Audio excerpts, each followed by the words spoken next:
Haru! What's up, my friends? Today we're going to be talking about macros. And what are macros? How do you calculate your macros?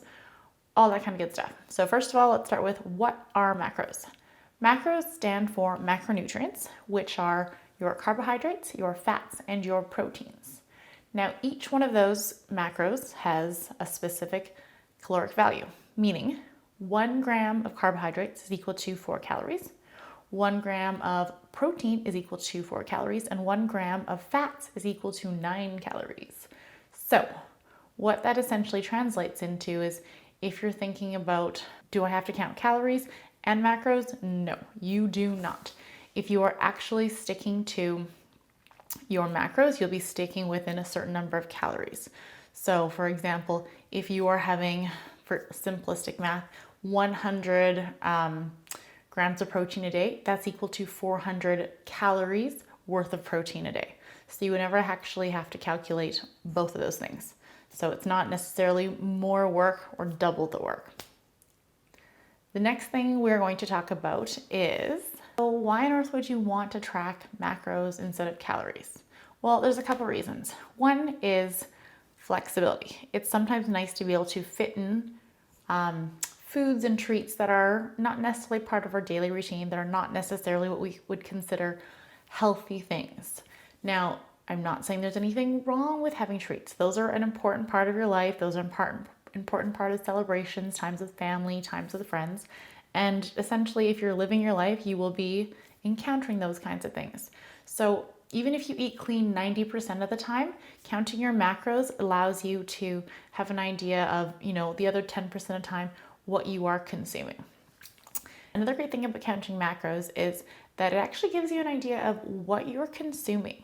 Because yes, you could technically be sticking to, let's say, 1,500 calories a day, and you're not seeing a lot of progress, even though you're eating in a deficit, you're exercising a lot. Well, it's really important to look at what you're eating, where your calories coming from. So having insight into what you're actually consuming and putting in your body is actually really helpful in achieving your goals. Another thing you'll learn when you're tracking your macros is serving size. What you think a serving size is and not necessarily what an actual serving size is. And it is not necessarily what you should or should not be consuming. A lot of people, once they start tracking their macros, have a really hard time hitting the amount of protein that they're supposed to be consuming because they're not used to trying to incorporate protein into their meals throughout the day or a little bit into every meal. So I'm not saying in the form of meat. It could be eggs, it could be protein, it could be Greek yogurt, but there are lots of ways to get that protein into your diet. But if you're not aware that you're not consuming enough protein, then you can't actually make those changes. So once again, going over the whole calories versus macros. You can be having 1,500 calories worth of cookies a day, working out and eating at a deficit and losing weight.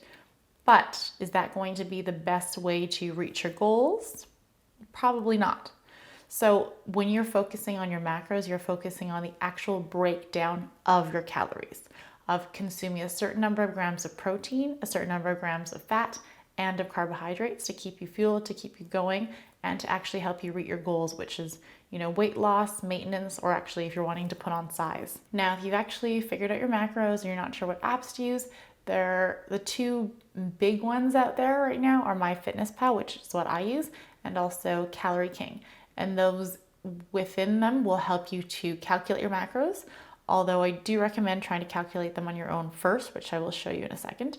But they will also help you track your macros. There's places in the app for you to upload your weight, take your measurements, take progress pictures, and I think it's really cool how you can also go and scan your barcodes. So a lot of times when I go grocery shopping, I have the app out and I will be scanning the difference between two things and seeing which fits my plan or my nutrients for the day better.